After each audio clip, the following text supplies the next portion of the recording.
Journalism విలువలు. కొంతకాలం క్రితం వరకు కూడా ఇవి రెండు వేరువేరుగా ఉండేవి కాదు. కానీ ఇప్పటి మీడియా పరిస్థితి చూస్తుంటే జర్నలిజానికి విలువకు మధ్య చాలా గ్యాప్ ఏర్పడింది. అసలు జర్నలిజం అనే పదానికి అర్థమే మారిపోయిందేమో అనిపిస్తూ ఉంటుంది. ముఖ్యంగా యూట్యూబ్స్ చాలా పెరిగాయి. అందులో సమాజ అభ్యున్నతి కోసం కృషి చేస్తున్న ఛానల్స్ లేకపోలేదు. కాకపోతే ఇక్కడ కొన్ని ఛానళ్ళ గురించి, కొంతమంది జర్నలిస్టుల గురించి, మీడియా మిత్రుల గురించి మాట్లాడుకోక తప్పదు ఇప్పుడు మనం. ఎందుకంటే థంబ్‌నెయిల్స్ ఎటువంటి సమస్య అయినా, ఎటువంటి బాధ అయినా, ఏ పరిస్థితి అయినా కూడా ప్రతిదీ బిజినెస్ అయిపోతుంది. మానవత్వం అనేది చచ్చిపోయింది. జర్నలిజం, మీడియా ఏం చేయాల్సి ఉంటుంది? ఒక చోట ఒక సంఘటన జరిగితే ఆ వార్తను ప్రజలకు అందజేయడం మాత్రమే మీడియా పని.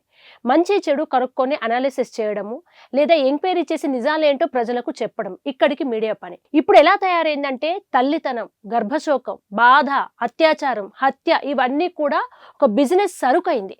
మానవత్వం పూర్తిగా చచ్చిపోయింది జర్నలిజంలో. అసలు జర్నలిజం అనే పదం కొంచెంసేపు పక్కన పెడదాం. ఏమీ చదువుకోకుండా, జర్నలిజం బేసిక్ నాలెడ్జ్ లేకుండా, అసలు అదేంటో తెలియకుండా మేము యాంకర్లం అయిపోతాం, మేము జర్నలిస్టులం అయిపోతాం అని వచ్చేసి చెప్పుకుంటున్న వాళ్ళు ఎంతోమంది ఉన్నారు. ఎందుకంటే ప్రతి ఒక్కరి చేతిలో సెల్ ఉంది, యూట్యూబ్ క్రియేట్ చేసుకుంటున్నారు. రీసెంట్గా డాక్టర్ అనన్య మరణాన్ని ఎంత దారుణంగా చిత్రీకరించారు. అయితే ఇక్కడ వాళ్ళకు కావాల్సింది ఏంటంటే ఒక హత్య లేదా ఒక ఆత్మహత్య, ఒక మరణం సంభవిస్తే అది మామూలు మరణమే, దాంట్లో పెద్దగా మసాలా జోడించడానికి ఏం లేదు అనుకున్నప్పుడు కిక్ ఉండట్లేదు వాళ్ళకి. ఇది ఇలా జరిగింది, ఆమె ప్రమాదవశాత్తు ఈత కోసం దునికి చనిపోయింది అని చెప్తే వాళ్ళకి పెద్దగా వ్యూస్ రావు. అందుకోసం రీల్స్ లేదా దూకేశారు, సూసైడ్ చేసుకుంది, ఇలా ఏదైనా కొంచెం కొత్త రకమైన న్యూస్ని వండి వార్చి మసాలాలతో పెట్టాలి. వాళ్ళనే వాదన ఏంటి? న్యాయంగా నిజాయితీగా జరిగిన విషయాన్ని మేము సెల్లుల్లో, యూట్యూబుల్లో లేదా ఛానల్స్లో టెలికాస్ట్ చేస్తుంటే జనాలు చూడట్లేదు, ఇలాంటి థంబ్‌నెయిల్స్, ఇలాంటి క్రూయల్గా న్యూస్ ఉన్నప్పుడే ఎక్కువ వ్యూవర్షిప్ వస్తుంది అంటారు. కానీ జనాలు నిజంగా బ్యాడ్ థంబ్‌నెయిల్ ఉంటే క్లిక్ చేస్తారేమో, జస్ట్ అదేంటా న్యూస్ అని. కానీ లోపల థంబ్‌నెయిల్‌కి లేదా మ్యాటర్కి, జరిగిన వాస్తవానికి చూపిస్తున్న న్యూస్కి తేడా ఉంటే అదే ఆడియన్స్ కింద ఎంతగా ప్రశ్నిస్తున్నారో మీరు మెసేజ్లు లేదా కామెంట్స్ అవి చూసుకుంటే మీకు అర్థమవుతుంది. కానీ అవి చూసుకునే పరిస్థితి లేదు. కొంతమంది బాధితులు ముందుకొచ్చి రీసెంట్గా డాక్టర్ అనన్య గారి అమ్మగారు, మనందరికీ తెలిసిన వ్యక్తి రజిత మైనంపల్లి గారు కూడా తన బాధను చాలా, అంటే ఆ వీడియో చూస్తుంటే మనసు తరుక్కుపోయింది. తను వచ్చి ఇంత దిగజారిపోవాలా వ్యూస్ కోసం అని ప్రశ్నిస్తుంది. ఇవేవి కూడా బహుశా ఎక్కవేమో, ఎందుకంటే ఇది బిజినెస్ ప్రపంచంగా మారిపోయింది. న్యూస్ విలువలు, జర్నలిజం, మీడియా ఇదంతా ప్రజల కోసం, సమాజ సంక్షేమం కోసం జరిగేది. కానీ ఇప్పుడు అది కాదు. కోట్లు సంపాదించుకోవాలి, అన్నింటికన్నా మించి వైరల్ అయిపోవాలి. ఇప్పుడు అయితే బాధను లేదా హత్యల్ని, ఆత్మహత్యల్ని, న్యూస్ని మసాలాగా లేనిది క్రియేట్ చేసైనా చూపాలి, లేదా బాధితుల దగ్గరికి వెళ్ళి ఆ కన్నీళ్లతో అయినా వసూలు చేసుకోవాలి. అంటే ఇది తప్ప ఇంకొక న్యూస్ లేదు. నిజానికి చాలామంది విశ్లేషకులు, పెద్ద పెద్ద ప్రొఫెసర్స్ అంటుంది ఏంటంటే నిజంగా ఒక మంచి అంశం మీద, బడ్జెట్ మీద లేదా ఇంకో గొప్ప విషయం మీద అనాలిసిస్ పెడితే వచ్చే వ్యూస్ ఎన్ని, క్రైమ్ లేదా ఇలా జరిగిందని ఒక థంబ్‌నెయిల్ పెడితే వచ్చే వ్యూస్, సెలబ్రిటీస్ గురించి వస్తున్న న్యూస్కి వ్యూవర్షిప్ ఉంటుంది కదా అని వాళ్ళు ఇండైరెక్ట్గా బాధపడుతున్న సందర్భాలు ఉన్నాయి మా మీడియాలో. కాకపోతే ఎక్కడో ఒక చోటు నుంచి మార్పు మొదలవ్వాలి. మేము ఇలానే పెడితే ఆడియన్స్ అలా చూస్తున్నారు కనుక పెడుతున్నాం అనేది మీడియా వాదన. అసలు ఇంత చెత్త థంబ్‌నెయిల్స్ ఏంటి, న్యూస్ లాగా చూపియండి అని తిట్టేదేమో ఆడియన్స్ వాదన. ఈ రెండు కరెక్టే. అయితే న్యూట్రల్గా ఖచ్చితంగా నిజాన్ని నిజంలాగా అక్కడ ఏం జరిగిందో చెప్తే ఆడియన్స్ ఆదరిస్తారు. జరిగిన విషయాన్ని చెప్పండి. ఇప్పుడు ఆ అమ్మాయి నదిలో దూకి ఈత కోసం ప్రమాదవశాత్తు చనిపోయింది. అది పెడితే చూస్తారు కదా. ఇంతకు ముందు ఒక 10 ఏళ్ల క్రితం అలాగే పేపర్లు, న్యూస్ ఛానల్స్ నడిచేవి కదా. కానీ ఇప్పుడు అది కాదు, వైరల్ అవ్వాలి.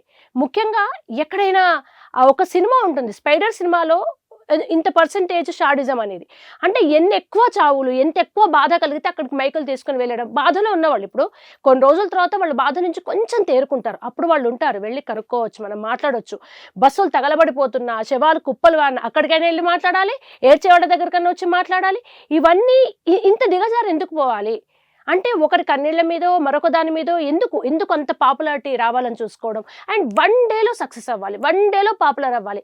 ఇవన్నీ ఈ అత్యాశలు, ఈ పరుగే నైతిక విలువల్ని చంపేసి నిన్ను పరిగెత్తని ప్రోత్సహిస్తుంది. ఎందుకంటే నిజాయితీగా పరిగెడితే లేటుగా అయినా సక్సెస్ అవ్వచ్చు, కానీ అంత ఓపికలు లేవు ఇక్కడ.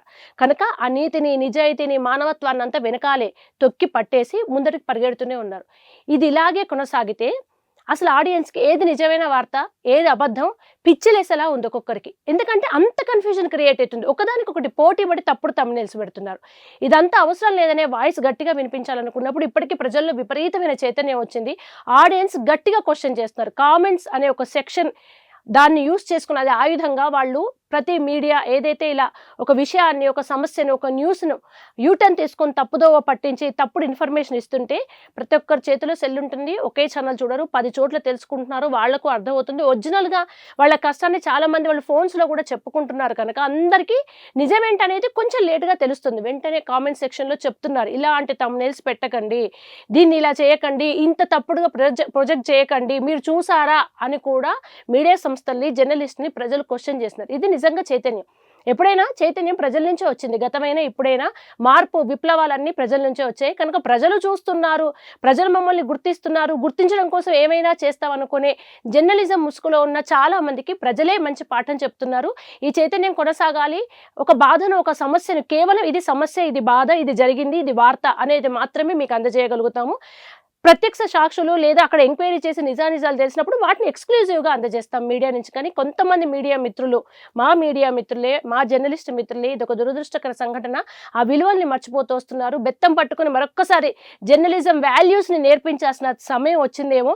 కానీ అంతవరకు అందరి మీడియా మిత్రుల నుంచి మా మ్యాగ్నెట్ టీవీ దయచేసి ఎవరి బాధను మనకు అనుగుణంగా, మన పబ్లిసిటీకి అనుగుణంగా దయచేసి మార్చుకోకండి.